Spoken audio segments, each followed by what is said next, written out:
নির্বাচনের দ্বারপ্রান্তে বাংলাদেশ, সরব রাজনীতি ও প্রতিশ্রুতির মাঠ।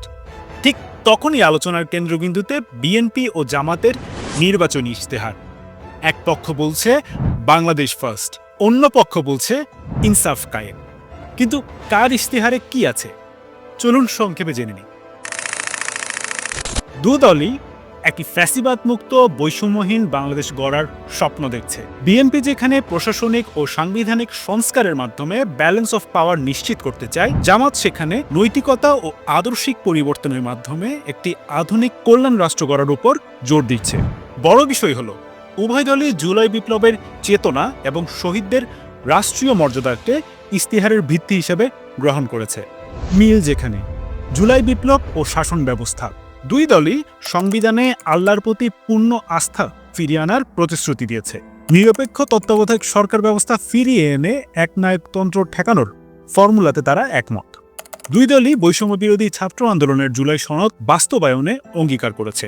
শিক্ষা ও প্রযুক্তি, লক্ষ্য এক ভিন্ন পথ। বিএনপির লক্ষ্য আধুনিক ও কর্মমুখী শিক্ষা, ছেলেদের স্নাতক এবং মেয়েদের স্নাতকোত্তর পর্যন্ত অবৈতনিক শিক্ষার পাশাপাশি 1 লাখ স্বাস্থ্যকর্মী নিয়োগের পরিকল্পনা রয়েছে তাদের।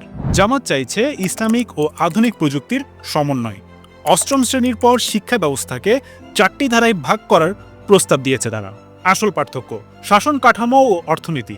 হয়তো ভোটারদের জন্য আসল পছন্দ এখানেই লুকিয়ে আছে, ক্ষমতার ভারসাম্য। বিএনপি আনছে দ্বিকক্ষ বিশিষ্ট সংসদ এবং উপরাষ্ট্রপতি পদ। কোনো ব্যক্তি 2 মেয়াদের বেশি প্রধানমন্ত্রী থাকতে পারবেন না। তাদের লক্ষ্য 2034 সালের মধ্যে $1 ট্রিলিয়ন জিডিপি। আদর্শিক সংস্কার, জামাত স্ট্রাকচারাল পরিবর্তনের চেয়ে প্রশাসনিক স্বচ্ছতার বেশি জোর দিচ্ছে। তাদের অর্থনৈতিক টার্গেট আরও বড়, $2 ট্রিলিয়ন। তাদের তুরুপের তাস হল জাকাত ভিত্তিক দারিদ্র্য বিমোচন ও সুদমুক্ত ব্যাংকিং ব্যবস্থা।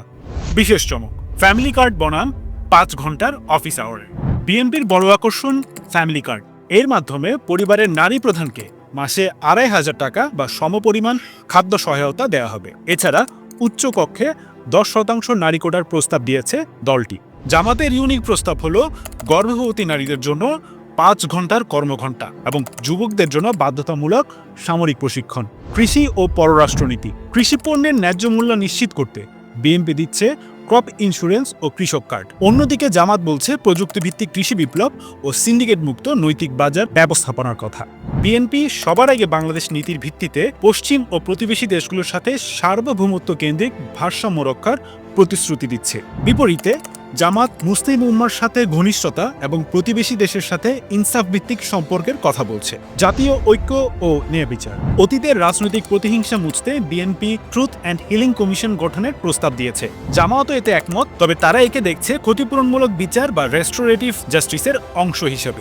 দিন শেষে বিএনপি চাইছে রাষ্ট্রযন্ত্রের বড় ধরনের সংস্কার বা সার্জারি, আর জামাতের লক্ষ্য একটি নৈতিক ও শৃঙ্খল রাষ্ট্র। 2026 সালের এই ইশতেহার লড়াই বলে দিচ্ছে আগামীর বাংলাদেশ কোন পথে হাঁটবে। তার চাবি এখন ভোটারদের হাতে।